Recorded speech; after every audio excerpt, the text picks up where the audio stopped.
Okay, Assalamualaikum dan salam sejahtera kepada semua pelajar kimia tingkatan 5. Okay, hari ini kita nak sambung part 2 iaitu bahagian yang kedua dalam bab 5. Okay, bab 5 ini adalah kimia, konsumer dan industri. Okay. Hari tu, hari Isnin, kita dah belajar 5.1 minyak dan lemak.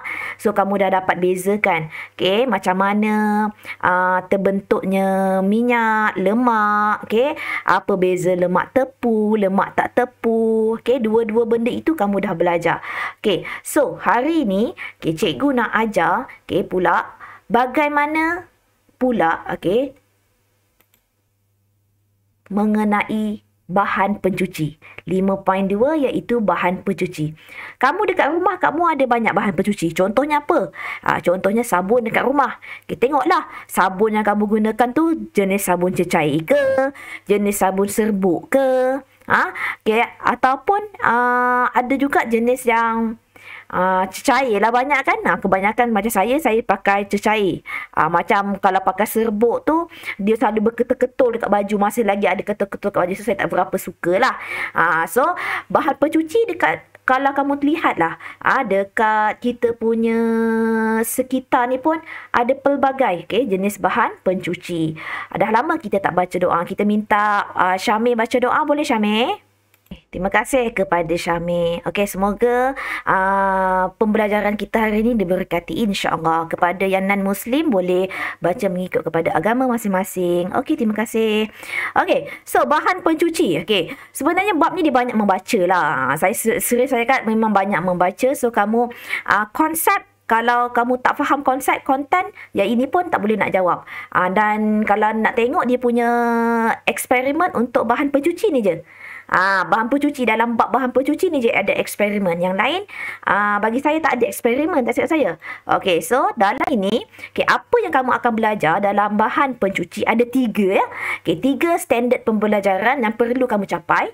Okey, yang pertama kamu kena tahu, sabun macam mana, deterjen macam mana. Apa beza sabun dengan deterjen? Kemudian yang kedua, kamu kena huraikan macam mana nak sediakan sabun. Yang seronoknya bab ni kita nak buat sabun. Kita akan buat sabun, kita akan buat eksperimen nak buat sabun. Okay, yang ketiga dia, kamu kena bandingkan bagaimana tindakan pencucian sabun dan deterjen melalui eksperimen. Okay, kita ada pelbagai jenis air. Bukan sekadar air yang kamu kata dekat yang pipe air kat pipe kamu. Kalau air laut, jenis air lain. Air pipe, jenis air yang lain. So, dia ada 2 jenis air. Untuk tindakan pencucian, tengok. Kalau kamu guna sabun, adakah kesan sama seperti kamu guna deterjen? Untuk tahap pencuciannya. So, nanti kita akan belajar. So, 3 sahaja standard pembelajaran yang perlu kamu capai. Nampak macam sikit, tapi sebenarnya kat dalam ni pelbagai ilmu yang akan kamu dapati. Okey, yang pertama. Okey, jom kita masuk kelas point yang pertama. Okey, so dia kata dekat sini, kenapa orang ramai digalakkan membasuh tangan dengan sabun? Okey, jom masuk. Okey, classpoint.app.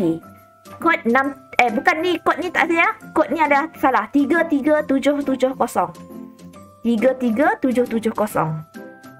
Kenapa kena perlu cuci tangan? Ini adalah pendapat kamu. Membersihkan tangan, nak elakkan daripada kuman, nak elakkan daripada penyakit. Okay, terima kasih kepada respon semua. Okay, so kita lihat. Apa tu sabun? Selalu guna sabun, tapi kamu tahu tak sabun tu apa sebenarnya? Sebelum ni kita belajar mengenai lemak. Kita belajar mengenai minyak.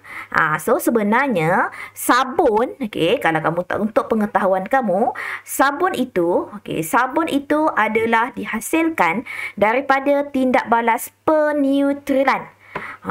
Peneutralan daripada mana? Peneutralan antara asid lemak. So, kamu tahu apa itu asid lemak, cikgu? Asid lemak dah kamu belajar hari Isnin hari tu. Asid lemak ialah asid karboksilik. Asid karboksilik yang berantai panjang. Macam contohnya macam apa yang semalam kita belajar?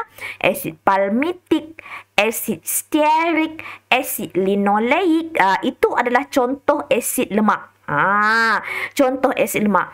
Dan juga alkali. Maksudnya asid tindak balaskan dengan alkali, dia akan neutral. Sebab itu dekat sini dia sebut tindak balas peneutralan. Oleh sebab itu, tindak balas antara asid dan alkali dia akan menghasilkan tindak balas penghasilan sabun. Okey. So, kebanyakan sumbernya adalah daripada ester semula jadi dalam lemak haiwan dan minyak sayuran. Okey. So, untuk pengetahuan kamu, alkali yang digunakan dekat sini, alkali yang digunakan kat sini, sama ada natrium hidroksida, ataupun kalium hidroksida. Masing-masing yang kat sini kena pakai dalam keadaan yang pekat. Dalam keadaan yang pekat. Dalam keadaan yang pekat. Kemudian, tadi bila cikgu cakap tindak balas antara asid lemak dan alkali, so formula sabun yang akan kamu dapati adalah, yang ini adalah daripada asid alkali tadi. Kiranya asid alkali tidak balas dengan asid lemak, tidak balaskan dengan alkali. Alkali ni Na. Bila dia bergabung antara asid lemak dengan alkali, dia akan dapat sama ada formula dia RCOO N plus ataupun RCOO K+. Apa benda tu cikgu? R ni kumpulan alkil lah. R ni kumpulan alkil sama ada dia antara 8, 12 hingga 20. Boleh mencapai maksimum. Bilangan atom karbon dia adalah sebanyak 20. Sebanyak 20 atom karbon. Yang sama ada dia dalam keadaan tepu ataupun tak tepu. Kita dah belajar dah minggu lepas. Asid lemak ada yang tepu, ada yang lemak tak tepu. So, saya ulang lagi sekali, apa itu sabun? Sabun adalah tindak balas peneutralan antara asid lemak asid karboksilik dengan alkali. Sama ada natrium hidroksida ataupun kalium hidroksida yang dalam keadaan pekat. So bilangan karbon dia adalah di antara 8 hingga 20 atom karbon. Sama ada dia adalah lemak tepu ataupun lemak tak tepu. Ingat tu. Cikgu dah ajar slow dah ni. Harap kamu boleh faham.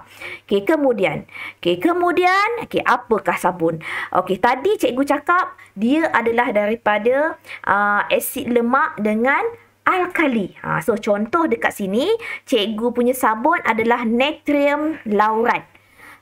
Natrium laurat ni, natrium daripada natrium hidroksida. Laurat ni, dia punya asid lemak dia adalah asid laurik. Asid laurik. So, kalau kamu kira dekat sini, dia ada 11 karbon. COO, H nanti dia akan keluar. Dia akan combine. Dia akan combine dengan OH daripada NaOH tadi. So, Na dia akan combine dengan dia punya R yang bagian asid laurik tadi. So, dia akan jadi natrium laurat. Yang hujung ni, kamu tukar perkataan dia AT. Yang ini asid laurik kan? Laurik ni tukar kepada ik ni, tukar kepada at. Natrium laurat. So sumbernya adalah daripada minyak kelapa. Yang ini pula. Natrium palmitat. So asid lemak dia confirm lah asid palmitik. Palmitik, ik ni tukarkan kepada AT. So sebab itu dia jadi palmitat. Oleh sebab kat sini adalah natrium. So, nama dia adalah natrium palmitat. So, kamu dah belajar minggu lepas, hari Isnin hari tu. Asid palmitik adalah daripada minyak kelapa sawit. So, dia daripada minyak kelapa sawit. So, ini adalah formula dia lah. Formula struktur untuk natrium palmitat yang ini. So, ini adalah formula dia. Yang ini, yang ini adalah formula dia. Yang ini nampak tak? Na dekat hujung sekali. Yang ini R. Inilah alkil yang cikgu sebut yang panjang tu tadi. Berantai panjang. So, ini adalah R. So, tengok berapa bilangan karbon dia. 1, 2, 3, 4, 5, 6, 7, 8, 9, 10, 11, 12, 13, 14, 15. Okey, dia ada 15 bilangan karbon. Okey, dia ada 15 bilangan karbon. Okey, so, kita tengok kepada yang seterusnya. Yang seterusnya pula, tadi kita belajar sabun. Sabun, asid lemak dengan alkali. Apa pula deterjen? Apa beza deterjen dengan sabun? So, deterjen pula adalah sejenis bahan pencuci. Dia sama juga bahan pencuci, tapi bahan pencuci bukan sabun. Yang mana garam natrium bagi asid sulfonik. Apa tu cikgu? Jom kita tengok dia punya formula. Okey. Ini adalah formula untuk deterjen. Ini adalah formula untuk deterjen. Yang mana tadi, formula untuk deterjen, dia sama ada asid alkil sulfonik ataupun asid alkil benzina sulfonik. Allahu Akbar. Macam tadi, beza dia, macam sabun tadi, dia adalah antara unsur karbon, oksigen dan hidrogen sahaja. Tapi dekat sini untuk deterjen dia ada unsur sulfonik S. Ini benzin ring. Kita panggil ring apa? Cincin benzin. Kalau kamu belajar nanti masa matrikulasi, bagaimana ini ini mainan kita je. Kalau budak-budak yang kelas sains, ini mainan dia. Cikgu, ini first time saya jumpa yang ni. So, benzin ni sebenarnya dia punya struktur dia macam ini. Nampak ni? So, kalau macam mana dia jadi macam ni? Sebab di antara ini adalah ikatan antara karbon. So, karbon, kan setiap karbon dia ada 4 kaki kan? Dia ada 4 kaki kan? So, sebab tu dia karbon dia akan attach dengan double bond dekat sini. So, sini sampailah dia ada 6 karbon. 1 heksagon. Bentuk heksagon yang mana dia ada double bond, single bond, double bond, single bond. So, dia ada 1, 2, 3. Dia ada 3 double bond yang mana attach dengan hidrogen. So, ini adalah dia punya formula struktur yang telah diringkaskan. Okey. So, ini adalah asid alkil sulfonik, asid alkil benzin. Okey. Cikgu, macam mana pula macam mana dia punya struktur? So, begini. Kalau dia dah jadi deterjen, maksudnya asid alkil sulfonik tadi kamu tindak balaskan dengan alkali. Alkali dia apa cikgu? Alkali dia macam tadi juga, sama ada natrium ataupun kalium. Natrium hidroksida ataupun kalium hidroksida. Yang ini contoh dia dah jadi deterjen bila dia combine dengan alkil sulfonik. Yang ini. Ni. Nampak? Dia hanya tambahkan natrium. Macam yang struktur sabun. Kalau kamu tengok struktur sabun. Tengok struktur sabun. Struktur sabun, ini asid lemak dia panjang. So, yang ini ditambahkan Na dekat sini. Tapi kalau deterjen, kamu tengok deterjen. Deterjen, ini adalah asid alkil sulfonik tambahkan dengan natrium. Yang ini beza dia. Yang ini. Start pada sini ya. Yang ini. So, nanti dia akan combine dengan natrium hidroksida. Satu lagi, kalau dia combine dengan asid alkil benzina sulfonik. Asid alkil benzina sulfonik. So, bila yang ini kamu campurkan dengan alkali, so kamu akan dapat satu struktur, nama dia adalah natrium alkil benzina sulfonat. Nik tukar kepada nat. Nik tukar kepada nik pula. Fonik, onik ni tukar kepada fat. Itu ya bezanya ya. Kemudian letakkan natrium yang di hujung. So, ini adalah R dia. R tu adalah alkil, yang mana karbon yang panjang.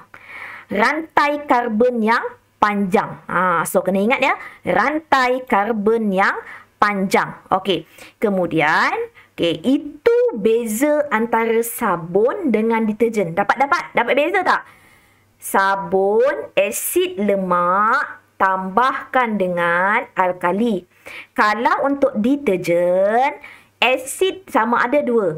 Asid alkil sulfonik ataupun asid alkil benzina sulfonik, tindak balaskan dengan alkali. Okey, natrium hidroksida contoh.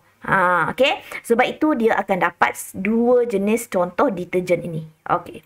Kemudian jom kita lihat macam mana kita nak sediakan sabun dekat makmal. Dekat rumah pun kalau kamu search kat Google, dekat YouTube, how to make the soap in home. Dekat rumah. So nanti dia akan tunjukkan kamu macam mana. Saya dah ada beli dah natrium hidroksida tu, saya dah beli dah. So nanti kita akan cuba buat dekat rumah. Jadi ke tidak? Dia kalau best tu kat Shopee dia ada jual tau set untuk buat sabun.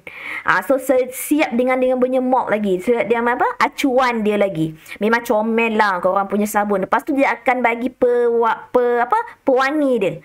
Kau nak wangi buah-buah apa? Lavender, green apple, semua dia ada bagi.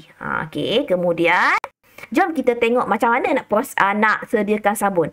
So, nama proses nak sediakan sabun, nama proses dia ingat ya. Proses saponifikasi. Okey, ingat sekali lagi. Proses saponifikasi. Okey. So, apa itu proses saponifikasi? Okey. Apa itu proses saponifikasi? Proses saponifikasi ialah proses hidrolisis antara minyak, minyak ataupun lemak oleh alkali. Inilah proses buat sabun. Macam tadi cikgu cakap tadi, asid lemak kamu campurkan dengan alkali. So, nama proses nak buat sabun, ingat apa tadi cikgu cakap? Saponifikasi. Budak sains pun dah belajar, budak kimia pun dah belajar. Proses saponifikasi, yang mana alkali ini sama ada natrium hidroksida ataupun kalium hidroksida. Okay. So, minyak ataupun lemak ini dia mesti adalah triglycerida. Okey, sejenis triglycerida yang mana kamu tindak balaskan dengan alkali perkalit. Ingat tau, ini sabun bukan deterjen. Sekarang cikgu cerita tentang sabun. Okey. So minyak ataupun lemak kamu tindak balaskan dengan alkali pekat. So dia akan menghasilkan sabun dengan glycerol. Okey, sabun dengan glycerol. Okey, ingat tu ya. Okey, kemudian kita tengok video. Jom kita tengok video macam mana proses saponifikasi dekat makmal. Okey, so kita tengok bagaimana proses saponifikasi dekat makmal.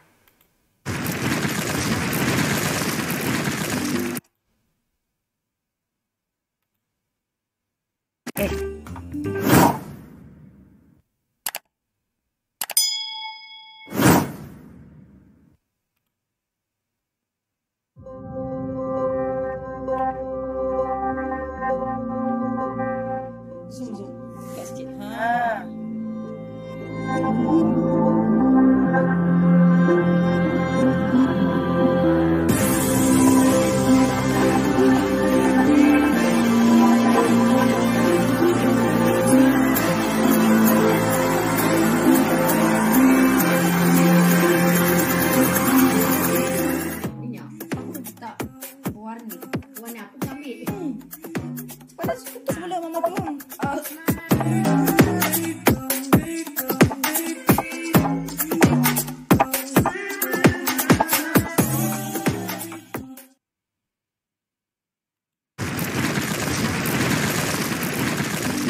Okey, so apa yang kamu nampak tadi?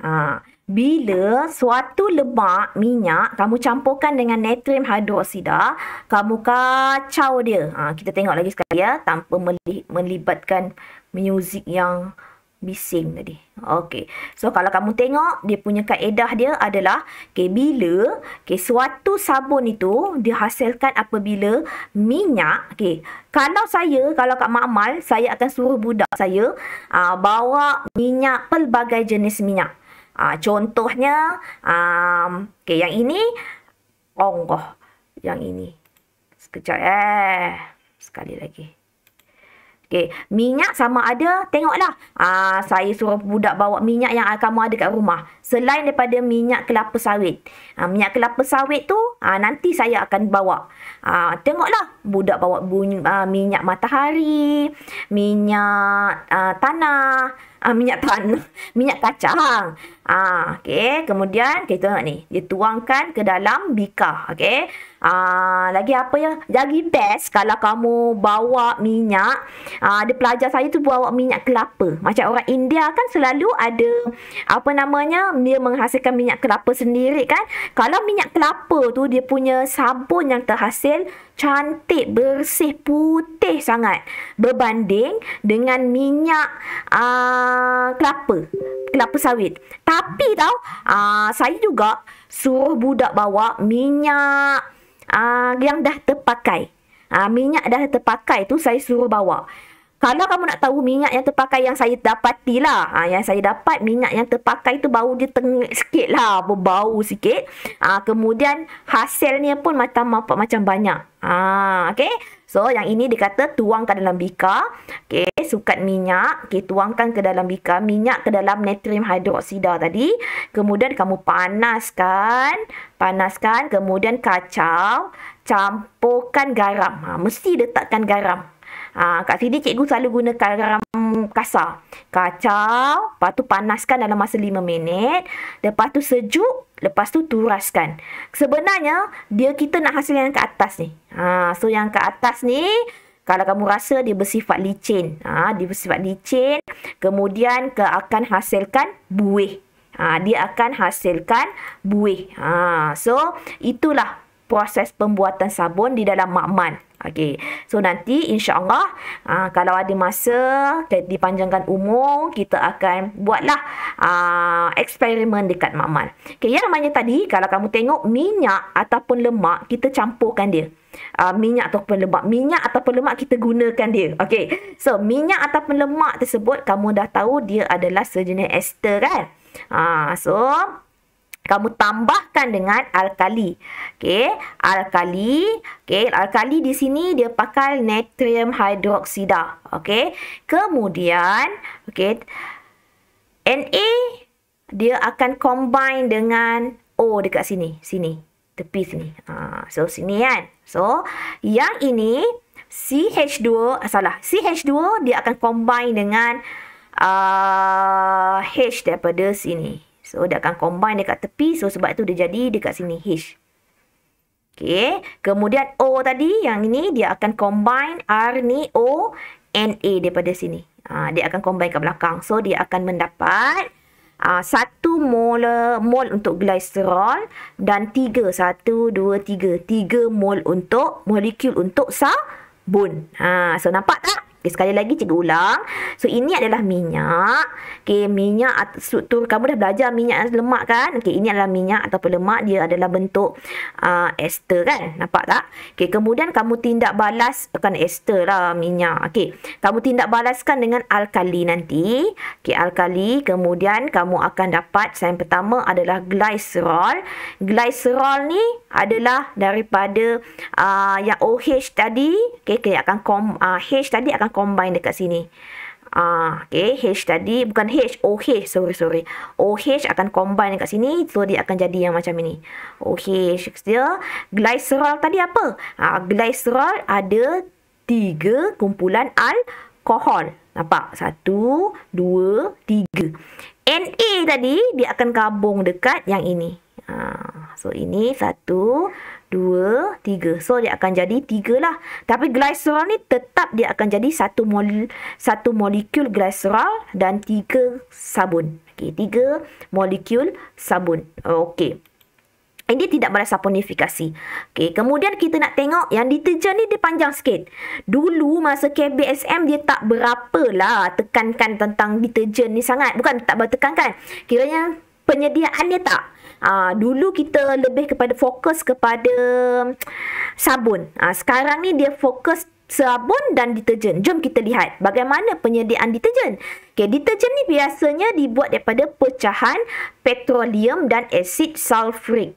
So dia adalah pecahan petroleum dan asid sulfurik. Okey, yang mana kalau kamu tengok proses penyediaan sabun ada dua jenis. Okey, yang pertama melalui proses pensulfonan, yang kedua adalah proses peneutralan. Tengok buku teks, ada dalam buku teks.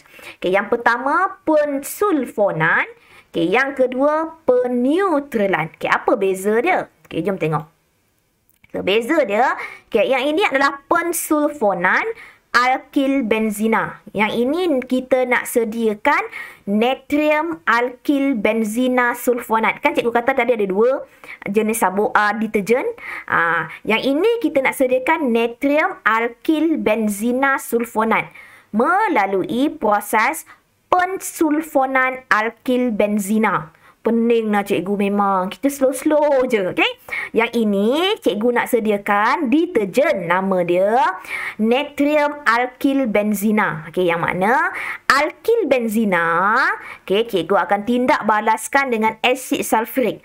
Asid sulfurik ni mesti pekat. Mesti concentrated, okay? Mesti dalam keadaan pekat, okay? Dalam keadaan pekat.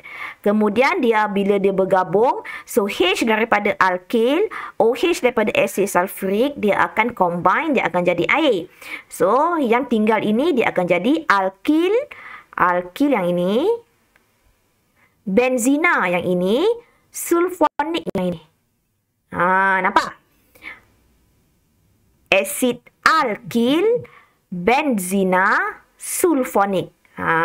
Okey, tindak balas antara pensulfonan alkil benzina. So, alkil benzina tindak balaskan dengan asid sulfurik pekat, dia akan menghasilkan asid alkil benzina sulfonik. Okey. Kemudian, cara yang kedua nak menghasilkan natrium alkil benzina sulfonat, sama ada menggunakan kaedah peneutralan.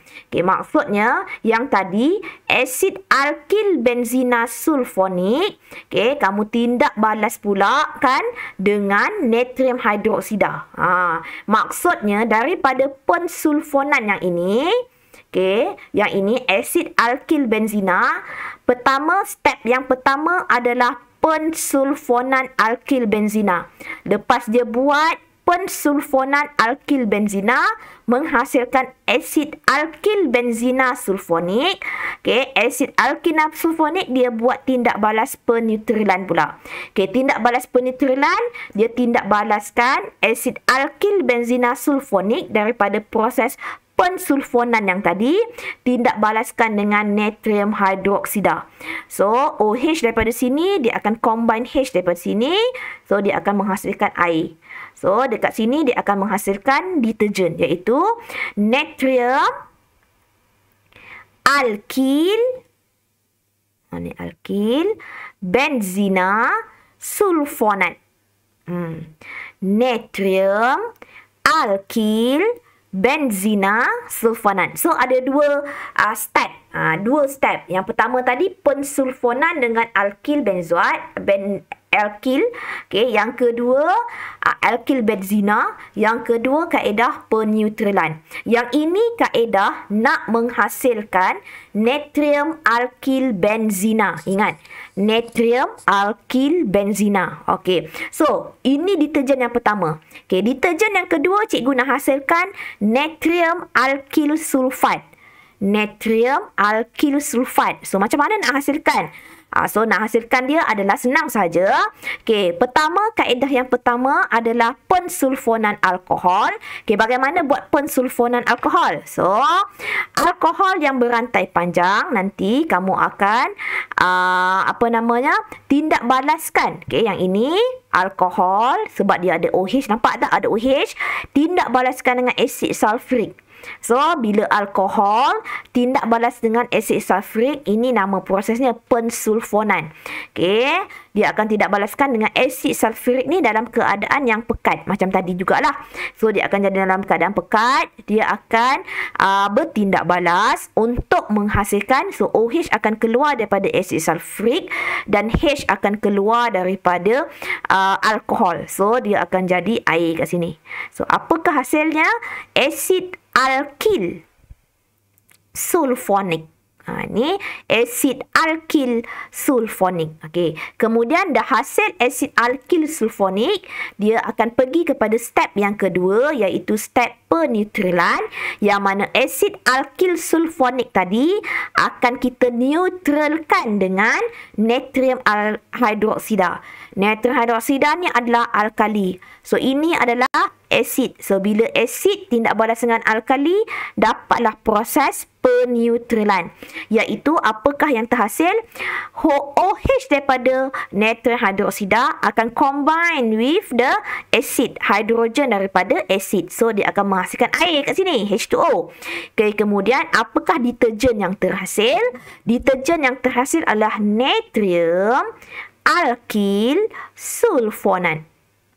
Ni alkil. Natrium alkil sulfonat pula, sulfat. Itu yang terhasil. So inilah deterjen kamu. So deterjen kita ada dua. Yang pertama yang ini natrium alkil sulfat, yang lagi tadi natrium alkil benzoat. Alkil benzina sulfonat. Cikgu pun bukan ingat pun benda ni. Alkil benzina sulfonat. Sebabnya namanya sedap benar. Okey, kemudian kita nak belajar macam mana pula sabun tu boleh cuci tangan kita dengan bersih. Macam mana sabun tu boleh cuci kain dengan bersih. Macam mana sabun boleh tanggalkan minyak yang ada dekat baju.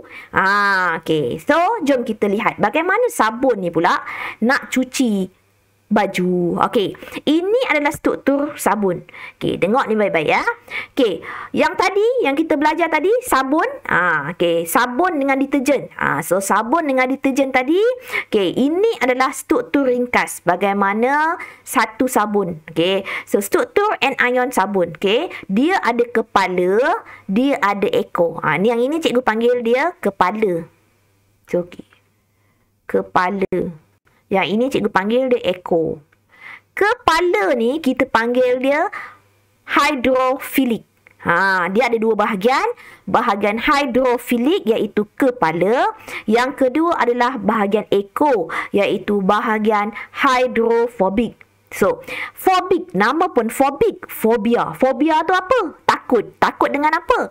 Dia takut dengan air, tapi dia larut dalam minyak. Dia fobia dengan hidro. Hidro tu apa? Hidro tu air. Hidro tu air. Macam stesen jana kuasa hidro. Apa tu stesen jana kuasa hidro? Stesen jana kuasa untuk daripada sumber air. Hidrofobik pula. Fobik ni fobia. Fobia ni tak suka. Hidro tu apa? Air. Dia tak suka air. Tapi dia suka kepada minyak dengan grease. Sebab itu kenapa dia larut di dalam air. Manakala yang kepala ni kita panggil hidrofilik. Hidro air, filik suka. Dia suka air. Maksudnya bila dia suka air, dia adalah larut di dalam air. Okay, cikgu ulang lagi sekali. Sabun ataupun deterjen ada dua bahagian, ekor dan kepala. Untuk ekor hidrofilik suka air. Ekor hidrofobik tak suka air. Dia larut dalam minyak dengan grease. So jom kita lihat macam mana pencucian sabun. Bagaimana tindakan pencucian sabun. Macam mana nak cuci kain yang ada minyak. Okey, so kita lihat yang pertama. Kalaulah kamu basuh apa-apa kan, basuh tangan lah guna sabun, mesti kamu ada gunakan satu medium iaitu air. Macam mana sabun tu nak larut kalau air tak ada? Betul tak? So sabun ataupun deterjen kena tindak balaskan dengan air. Kemudian anion sabun dengan ion natrium akan keluar. Anion deterjen, ion natrium akan keluar. Kan tadi dalam sabun ataupun deterjen dia ada natrium daripada alkali, betul? So dia akan split kepada dua. Okey. Kemudian kita tengok bahagian anion. Cikgu tunjuk kepada anion. Natriumnya kita abaikan sebab dia dah keluar. Sebab bila dia tindak balas dengan air, dia akan mengion. Dia akan mengion, maksudnya dia akan split. Dia akan pecah. Dia akan pecah bahagian apa cikgu? Bahagian natrium, bahagian anion. Natrium ni adalah bahagian yang positif. Anion bahagian yang negatif. Ingat kan? Anion negatif kan? So, yang bahagian anion itulah struktur sabun. Yang mana ada hidrofobik, ada hidrofilik. So, kamu kena ingat. Bahagian hidrofobik yang bahagian ekor dia. Bahagian hidrofilik yang bahagian kepala dia. Yang ini sabun. Tapi untuk deterjen, sama juga. Kamu bahagikan yang bahagian alkil tu, yang hujung ekor dia tu, sebagai bahagian hidrofobik, tak suka air, dia larut dalam minyak. Kemudian yang kepalanya, yang bahagian negatif tu, negatif tu untuk deterjen dia ialah bahagian hidrofilik. Hidrofilik love water, suka air. Okay? Boleh ingat ya? Okay, saya ulang lagi sekali, sabun ataupun deterjen bila kamu larutkan di dalam air, dia akan mengayon menjadi yang pertama anion sabun, yang ataupun deterjen, yang kedua ion natrium. Okey, untuk anion sabun ataupun deterjen terbahagi pula kepada dua bahagian, iaitu bahagian hidrofobik, tak suka air, ekor yang panjang. Okey, dia larut dalam minyak. Hidrofilik, love water, dia suka air, bahagian kepala. Okey, bahagian kepala, so dia akan larut di dalam air. Okey, kenapa cikgu kena ada bahagian yang larut dalam air, larut dekat dalam minyak? Jom kita lihat tindakan pencucian sabun. Okey, kamu sabun-sabun, contohnya kan, Najwa basuh ni, mak kamu kata apron mak ni kena minyak. So, takkanlah Najwa basuh. Sekarang ni kan orang dah canggih, semua dah pakai mesin basuh. Lain dah dulu basuh guna tangan. Lepas tu mak Najwa kata, tolong basuhkan guna mesin. Lepas tu mestilah kamu akan ambil sabun dengan air. Takkanlah kamu basuh semata-mata sabun. Kenapa perlu letak air? Sebab tadi. Sebab kita nak pecahkan antara anion sabun dengan ion natrium tadi. Okey, jom kita lihat. Okey, macam mana kita nak cuci? Nak cuci ni. Najwa, mak suruh cuci apron. Najwa juga nama kena. Okey, yang pertama. Okey, kamu tambahkan sabun ataupun deterjen dekat dalam air. Okey, bila kamu tambahkan dekat dalam air, okey, dia akan bila tambahkan air dengan sabun, so air tersebut akan mengurangkan ketegangan permukaan air. Okey, dia akan mengurangkan ketegangan permukaan air bila sabun campurkan dengan air. Okey, kemudian ini menambahkan kebolehan air membasahi permukaan kain. Betul lah. Kalau dah tambah air dengan sabun, so dia akan membolehkan sabun ataupun air tadi basahkan permukaan kain. Okey, step yang kedua. Kan tadi kita dah belajar sabun ada bila dicampurkan dengan air, dia akan bahagi antara anion sabun dengan ion natrium, betul? So, yang ini adalah anion sabun. Dia ada ekor, dia ada kepala. So, yang bahagian anionnya ya. So, yang ini positif ni adalah ion natrium lah. So, ini ion natrium. Yang ada ekor, ada kepala ni, ini adalah anion sabun ataupun deterjen. Okey. Kain ada minyak. So, sabun atau deterjen dia akan mengayon dan air dan menghasilkan anion sabun atau anion deterjen yang bergerak bebas. Yang ini cikgu dah terangkan tadi. Okey, kemudian dekat kain tadi ada minyak tau. Okey, kemudian kita lihat seterusnya step yang kedua, tiga.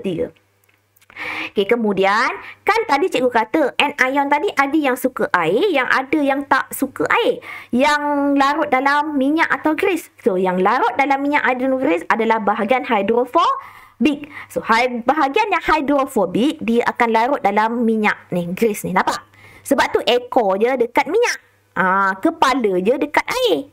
Sebab kepala suka air, ekor suka minyak. Sebab itu dia kata kat sini bahagian hidrofilik, okey, anion sabun, okey, ataupun deterjen larut dalam air, manakala bahagian hidrofobik larut di dalam grease. Sebab itu dia jadi macam ni. Kemudian macam mana? Okey, pergerakan air semasa gosokan dan pengocakan menyebabkan grease tertanggal daripada permukaan kain. Apa maksudnya? Kan kamu cuci, wash dekat mesin basuh, dia akan pusing. Yang pusing tu lah adalah gosokan ataupun pengocakan yang menyebabkan grease ataupun minyak tadi tertanggal daripada permukaan air. So nampak? Dia tanggal daripada, nampak dia tanggal. Yang ini melekat dekat kain kan. So dia akan tanggalkan minyak ni daripada permukaan kain. Okey, kemudian dah tanggal. Apa yang jadi? Dah tanggal. Bahagian hidrofilik. Hidrofilik tadi apa? Yang suka air tadi. Atau anion deterjen akan mengelilingi grease. So nampak? Dia dekat permukaan grease. So kemudian dia akan terapung di permukaan air. Bila terapung, sebab itu bila kamu basuh baju yang ada minyak tu, kalau kamu nampak dekat buih-buih tu ada minyak, nampak tak? Macam oily kan? Itulah bahagian hidrofilik tadi, dia dah terapung.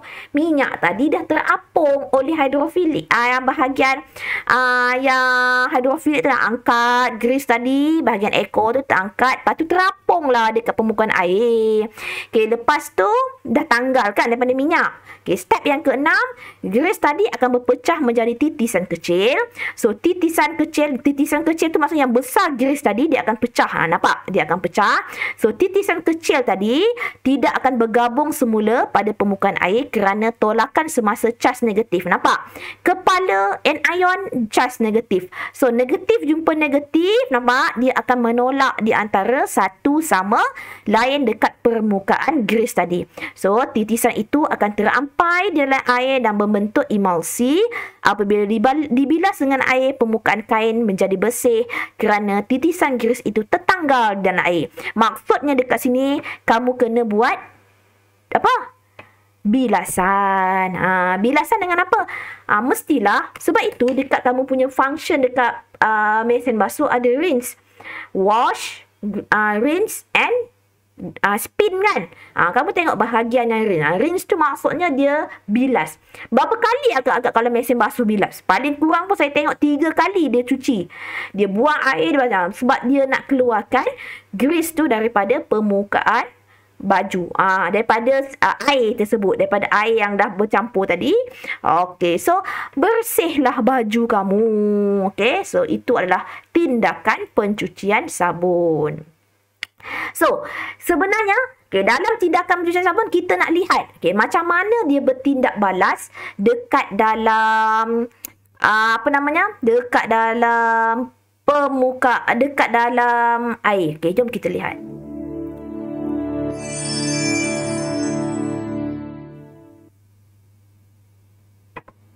Cleansing action of soaps and detergents. Objective: to learn how soap cleans and the difference between soap and detergent.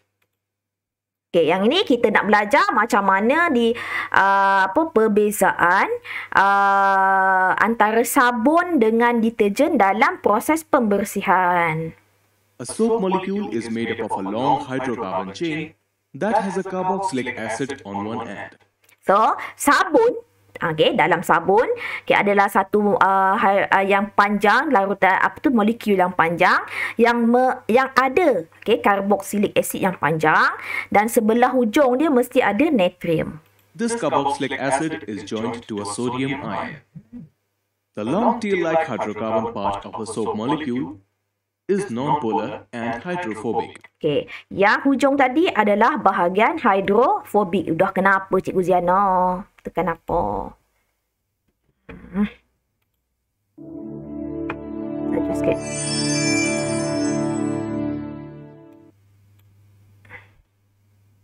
Cleansing action of soaps and detergents.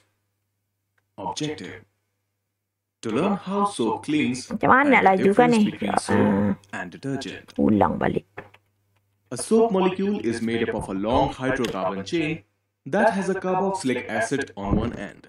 This carboxylic acid is joined to a sodium ion. The long tail-like hydrocarbon part of a soap molecule is non-polar and hydrophobic.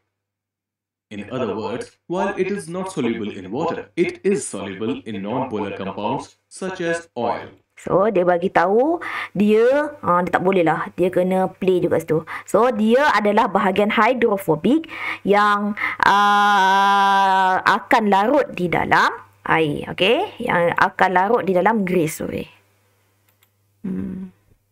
Berapa kali Cikgu Ziana nak ulang, Cikgu? Ya Allah.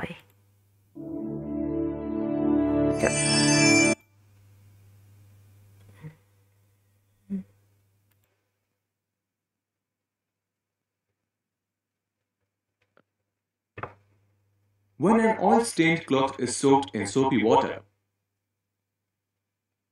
the hydrophobic tails will orient towards the oil stain. Okay, nampak tak? Ekor akan pergi kepada grease. Bahagian ekor akan pergi kepada grease. Dah, sekat. Like structure with hydrophobic ends towards inside. Hydrophobic akan masuk dekat bahagian grease.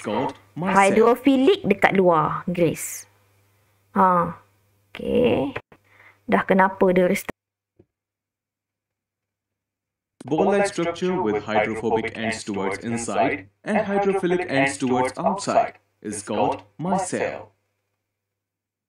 The hydrophobic ends in the micelle center will dissolve oil and remove the stain. Okay, nampak dia remove daripada stain, daripada permukaan Now that baju. we have looked at the structure of a soap molecule, let's see how soap differs from detergent. Soaps are long-chain carboxylic acids with sodium or potassium salts. Detergents are long-chain carboxylic acids with ammonium or sulfonate. Soaps are most effective in soft water and ineffective in hard water.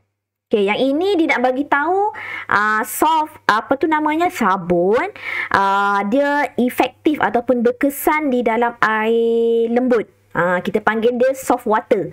Air lembut tu contohnya macam air pipe kita lah. Lagi satu, sabun dia tidak akan efektif di dalam hard water. Hard water tu adalah air yang ada unsur kalsium dan magnesium. Contohnya seperti air laut. Air laut ada unsur garam kan? So unsur garam tu ada kalsium ataupun magnesium. So sabun dia tidak akan efektif di dalam air liat, tetapi dia lebih efektif di dalam air lembut, soft water. Manakala deterjen, nanti video ni akan terangkan, deterjen dia hanya larut di dalam air liat. Air liat tadi contohnya macam air garam lah, air laut. Okay. Manakala dalam air lembut, soft water, okay, air lembut contohnya air pili, dia tidak akan berkesan. Okay, maksudnya dekat sini bila kamu basuh kain, okay, dengan guna sabun, satu kamu masukkan dekat dalam air lembut, air paip dengan sabun. Satu lagi air paip dengan deterjen. Lagi satu air liat dengan sabun. Contoh air liat tu adalah air daripada laut. Air laut dengan deterjen. So nanti kita akan buat eksperimen mana satu yang akan menanggalkan minyak. Ini contoh video yang dia nak cakap lah. Hard water contains dissolved calcium or magnesium. Yang macam cikgu tadi, ada kalsium dengan magnesium. React with Ca2+ or Mg2+ ions and form insoluble compounds that appear as precipitate. Okay, so maksudnya tadi, okay, kalau air lembut, air liat di dalam air, dia apabila larut, okay, apabila larut sabun di dalam air liat, hard water, dia akan menghasilkan satu precipitate ataupun satu mendakan. Mendakan tu kita panggil dia sebagai scum. Dalam bahasa Melayu dia sebagai kekat. Sebab itu kalau kamu perasan, kekat ni dia terjadi bila dia macam ada precipitate atau mendakan hitam-hitam sikit. So nanti kita akan tengok video. Because detergents do not react with calcium or magnesium ions, they are effective even in hard water. Let's see how soap and detergent cleans when used in hot water. Begin by filling 2 beakers with hard water. In one, add a soap solution, and in the other, add some ordinary laundry detergent. Shake the beakers well. After a few seconds, you will see the beaker containing the detergent solution develop a rich foam, and in the beaker with the soap solution, a curd-like layer will form. Summary. The long tail-like hydrocarbon part of soap is hydrophobic and soluble in oil. The short ionic part of the soap is hydrophilic and soluble in water. Soaps are long-chain carboxylic acids with sodium or potassium salts.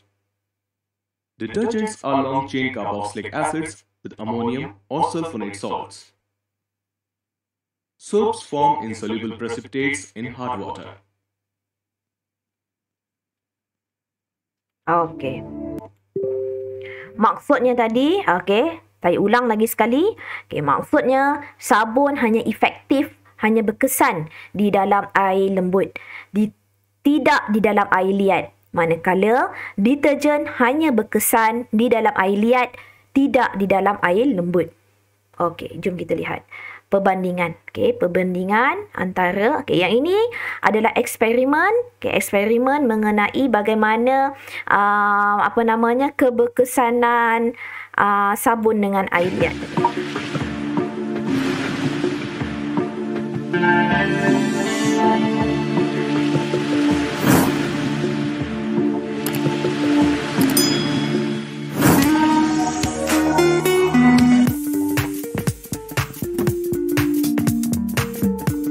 Ini eksperimen dalam makmal. Dia guna deterjen, sabun, besen. Oh, dia masukkan. Okey, yang ini ada deterjen, magnesium sulfat.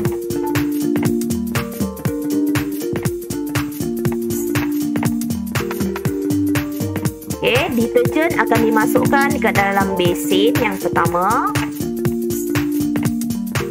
Okey, sabun akan masuk dekat besen yang satu lagi. Ciao.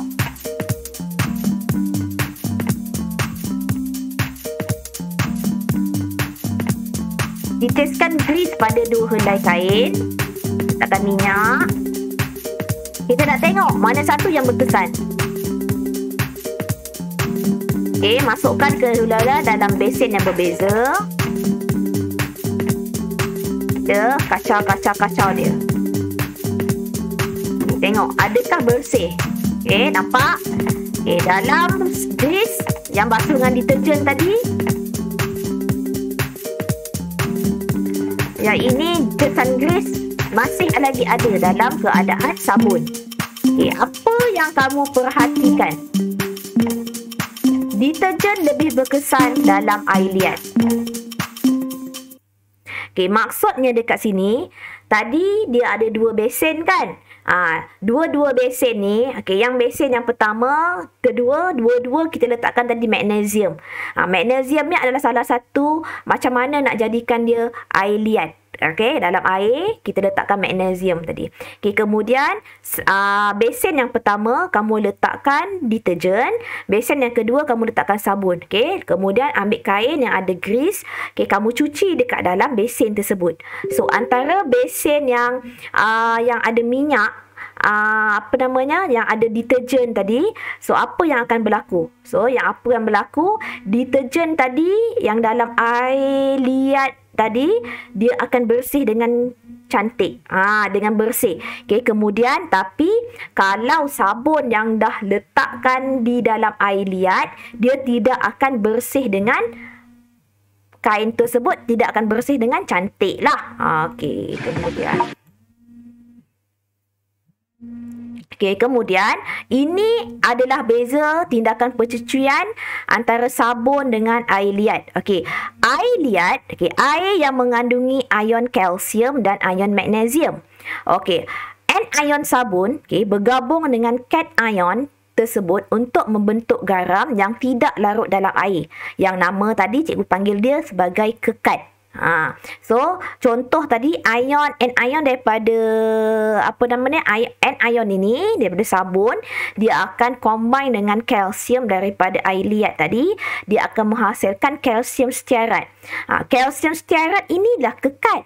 Pembentukan kekat ini menyebabkan pembaziran sabun kerana lebih banyak sabun perlu digunakan untuk tindakan pencucian, sebab sabun tak boleh efektif dalam air liat, dia tidak berkesan. berkesan dalam air liat.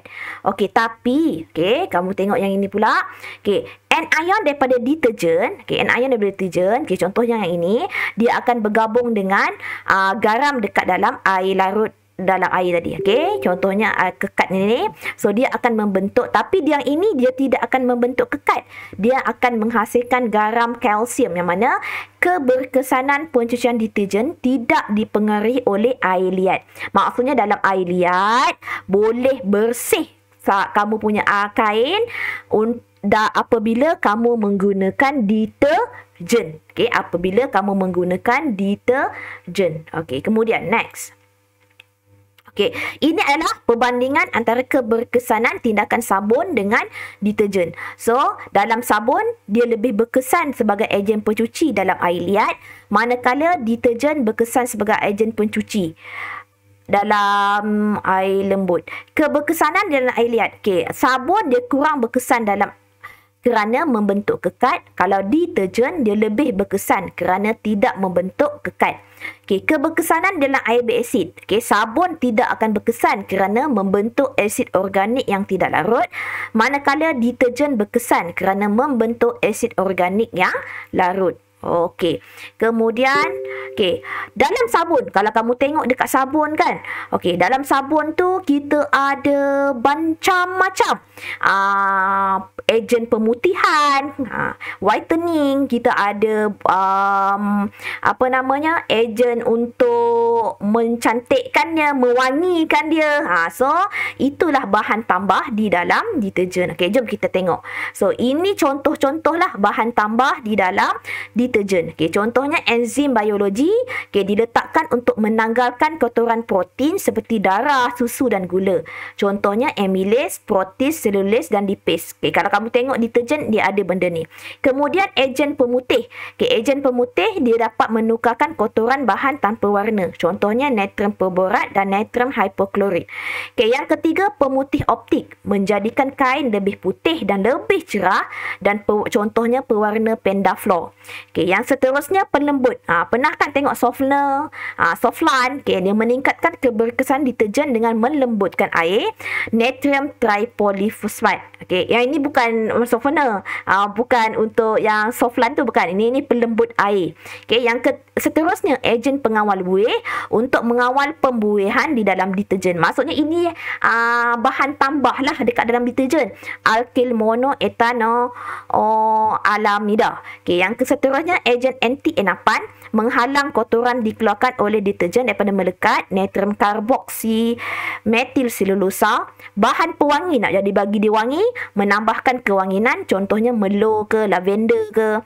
Ejen pengering, nak memastikan serbuk deterjen tu setiasa dalam kering dalam bekas, dia tidak akan mencair ke apa. So kita akan pakai ejen pengering, natrium sulfat dan natrium silikat. Itu sahaja. Jom kita belajar. Jom kita buat uji diri 5.2. Habis. Jom kita buat latihan terus. Jom masuk dalam classpoint.app. Kejap je kita buat ni latihan ni.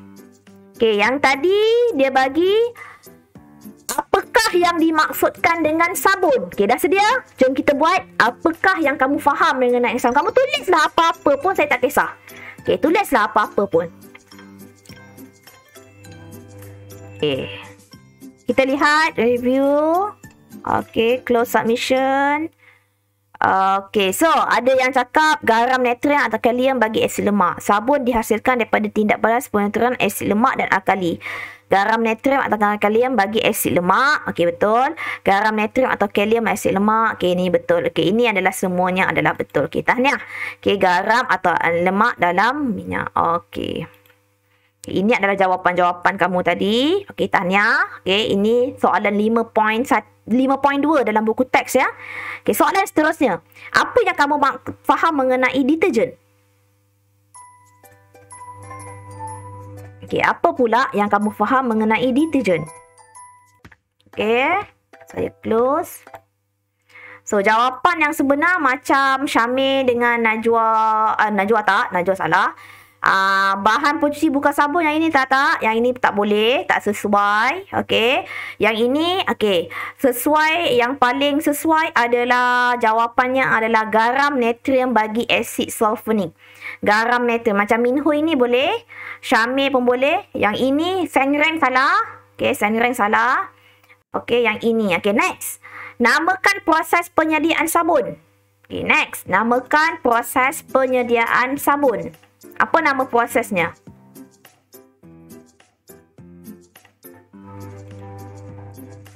Okay, yang ini. Okay. Yang tepat kamu bagi je. Saponifikasi. Najwa pun. Okay, boleh ubah. Saponifikasi Najwa dengan Hamizah. Okay, terima kasih kepada respon. Okay, next. Berikan persamaan. Yang ini cikgu nak. Okay, kamu semua. Okay, untuk persamaan ini. Okay, untuk persamaan ini cikgu tulislah ya.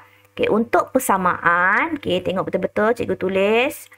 Okay, persamaan sabun kan. So, kamu ambil lah satu. Kamu ambil satu asid lemak. Okay, yang mana. Okay, contohnya ya. Ini soalan nombor 4 tau. Okay, tulis ya. CH3. CH2, yang ini adalah asid lemak. Okay, tambah COOH. Okay, dia tindak balaskan dengan natrium hidroksida. Ini proses saponifikasi. CH3, CH2, 16, COONA. Tambahkan dengan H2O. Okay. Okey, dah siap. Okey, dah ya? Salin ya? Okey, kemudian soalan yang seterusnya. Okey, soalan yang seterusnya. Nyatakan 2 peringkat dalam proses penyediaan deterjen. Okey, namakan. Cikgu ada bagi tadi 2 peringkat penyediaan deterjen. 1 minit dari sekarang. Jom je lah ya. Okey, kamu nak masuk sejarah nanti. Okey. Pensulfonan. Sulfanan. Alia salah. Eja. Okey, pensulfonan dan peneutralan. Pensulfonan dan peneutralan. Ya, betul. Pensulfonan dan peneutralan. Okey. Sejarah ya, koma. Okey, kejap ya. Okey. Offline tu. Offline. Belajar macam mana? Buat quiz. Oh, buat quiz. Okey, okey. So, pensulfonan. Okey, pensulfonan. Okey, next. Okey, tadi Syamil tak sempat nak masuk. Okey. Salah satu sifat sabun dan deterjen ada dapat membentuk buih. Apakah fungsi buih? So, apakah fungsi buih? Okey, kamu tengok apa fungsi buih. Okey. Yang ini bolehlah bagi dalam 2 ataupun 3 poin. Okey, poin yang pertama. Cikgu bagi je lah ya jawapan ya. Dia panjang sikit jawapan ni. Okey, yang pertama. Panjang, bukan panjang sikit, panjang banyak Buih sabun adalah lapisan filem sabun berbentuk sfera merangkumi udara atau gas. Filem ini terdiri daripada selembar air tipis yang terperangkap dalam 2 lapisan molekul sabun. Bahagian hidrofilik molekul sabun akan larut dalam air manakala bahagian rantai sabun akan... Okay, ni cikgu bagi ya. Okay, yang ini ya. Cikgu baca yang ni. Bahagian ini, bahagian hidrofilik, larut dalam air manakala bahagian hidrokarbon hidrofobik cenderung mengelakkan air. Okey, kemudian hujung hidrofobik molekul sabun berkumpul pada permukaan akan mengelakkan dan menjauhkan daripada lapisan molekul air. Okey, akibatnya molekul air terpisah antara satu sama lain. Peningkatan jarak antara molekul air menyebabkan penurunan tegangan permukaan yang memungkinkan buih terbentuk. Oleh itu, sabun dapat membasahi permukaan air. Okey. So, ini nanti cikgu akan bagi kat kamu jawapan yang ini. Okey. So, kemudian next. Okey, next. Okey, next kita pergi kepada... Okey, yang itu sahaja. Okay, yang ini tak boleh sebabnya yang ni dia dah close. Okay, last soalan. Okay, last soalan. Okay, bukakan link yang cikgu bagi dekat chat. Okay, link yang cikgu bagi dekat chat word wall. Okay, word wall. Dapat tak? buka link tersebut, kemudian tolong padankan.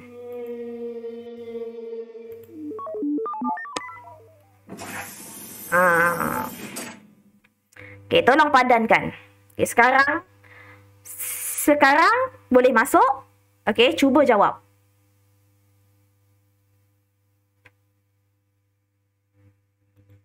Yang mana larut dalam minyak? Yang mana larut dalam air? Yang mana bahagian hidrofobik? Yang mana bahagian hidrofilik? Okey. Syamil, hidrofobik yang dekat sini ke yang dekat sini? Cuba hidrofobik di mana?